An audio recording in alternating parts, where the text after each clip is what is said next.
요한계시록 19장 17절 18절 말씀을 제가 대표로 봉독합니다. 또 내가 보니 한 천사가 태양 안에 서서 공중에 나는 모든 새를 향하여 큰 음성으로 외쳐 이르되 와서 하나님의 큰 잔치에 모여 왕들의 살과 장군들의 살과 장사들의 살과 말들과 그것을 탄 자들의 살과 자유인들이나 종들이나 작은 자나 큰 자나 모든 자의 살을 먹으라 하더라. 아멘. 네, 오늘 본문은 큰 잔치에 대한 말씀입니다. 또한 오늘 본문은 이제 하늘이 열리면서 요한이 본 두 번째 환상에 대한 말씀입니다. 한 천사가 태양 가까이, 즉 가장 높은 곳에 높은 하늘에 서서 공중에 나는 새들을 향해서 외칩니다.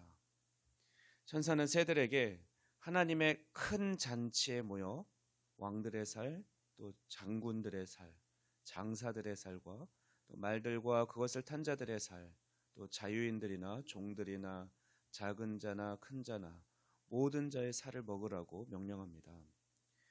이것은 하나님의 전쟁이 끝날 때에 최후의 심판이 있을 때 공중의 새들이 썩은 고기의 향연을 즐기게 될 것을 묘사하고 있는 것입니다. 새들에게 모이라고 한 잔치는 하나님의 큰 날에 있을 전쟁 뒤에 벌어지는 잔치를 의미합니다. 이것은 어린 양의 혼인잔치와는 반대되는 상반되는 죽음과 심판의 잔치를 의미합니다. 물론 묵시이기 때문에 상징적인 것이겠죠.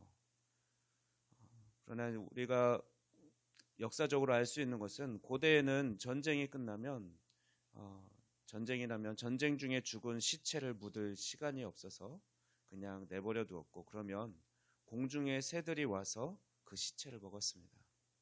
이와 마찬가지로 하나님의 마지막 전쟁 때는 원수들은 패해서 이제 공중의 새들에게 먹히게 될 것입니다. 요한은 이것을 에스겔 39장 말씀을 인용해서 설명하고 있는 것입니다. 하나님께서는 이스라엘의 원수를 크게 파멸하시고 그들의 손에서 이스라엘을 구원하셨습니다. 에스겔서에서 소개된 그 이미지는 그 후 역사의 패턴으로 나아가는데 과거에 그랬듯이 원수들은 철저하게 또는 결정적으로 패배하고 파멸하게 됩니다. 하나님의 심판이 행해진 후에 장차 하나님께서 이스라엘 산에 예비하신 희생의 축제를 여실 것입니다. 죽음이 있는 곳에 독수리가 모이듯이 하나님의 심판이 가해진 곳에는 사람이 짐승과 새 고기를 먹는 것이 아니라 짐승과 새가 사람의 고기를 먹는 그런 참혹한 일이 벌어질 것입니다.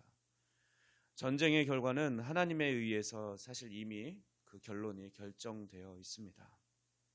그러나 하나님을 믿지 않고 악의 편에 서 있는 자들은 결국 최후에 이런 새들의 큰 잔치의 먹이로 그렇게 전락하고 말 것입니다. 마태복음 22장 2절에서 4절 말씀을 보면 예수님께서도 천국에 대해서 비유로 말씀하실 때 아들의 혼인잔치 비유로 말씀하셨습니다. 그것이 바로 오늘 본문과 비슷한 상황을 묘사해서 말씀해 주신 말씀인데요. 제가 마태복음 22장 2절에서 4절 말씀을 봉독합니다.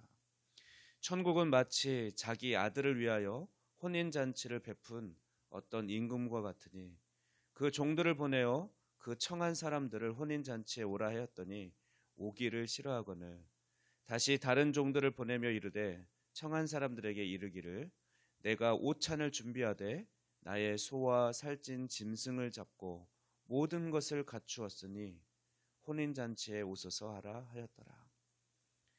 살찐 짐승과 소와 살찐 짐승을 잡고 모든 즐길 준비가 됐다라고 하면서 아들을 위한 잔치가 마련되어 있음을 예수님께서는 비유로 그날에 어떤 일이 일어날지 천국에 어떤 일이 일어날지를 말씀하신 바 있습니다.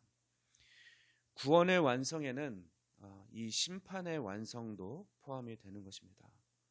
음녀 바벨론이 멸망하면 하나님을 믿지 않고 악한 자의 편 선자들은 어느 누구도 예외 없이 큰 자나 작은 자나 그들이 앞장서서 싸우던 장수든 어떤 자든 하나님을 믿지 않는 자들은 하나님의 심판을 받고 짐승들의 잔치에 그런 희생되는 그런 음식으로 고기로 전락하게 될 것입니다. 그러나 우리 구원받은 자들은 어린 양의 혼인 잔치에 참여하여 복된 잔치를 즐기는 자들이 될 것입니다. 우리를 심판의 자리에서 어린 양의 혼인 잔치로 그 잔치의 종류를 하나님께서는 이미 바꾸어 주셨습니다. 그렇게 우리의 자리를 옮겨주신 예수님께 오늘도 감사와 찬양을 올려드리는 삶을 살아가기를 주님의 이름으로 축원합니다. 기도합니다. 우리를 죄의 종로를 타던 영원한 멸망과 저주 가운데서 구원하여 주신 주님의 은혜에 감사를 드립니다. 오늘도 우리가 놀라운 은혜를 받은 자들임을 기억하고 오직 우리 구주 예수님께만 영광 돌리고 하나님만을 찬양하는 삶을 살아가게 하옵소서. 오늘도 수많은 일들과 위험 속에서 주님 안전 가운데 지켜주시고 우리가 빛의 자녀로 사명을 잘 감당하며 살아갈 수 있도록 성령님 우리의 연약함을 도우시며 의의 길로 인도하여 주시옵소서. 감사드리며 이 모든 말씀 우리 주 예수 그리스도의 이름으로 기도하옵나이다. 아멘.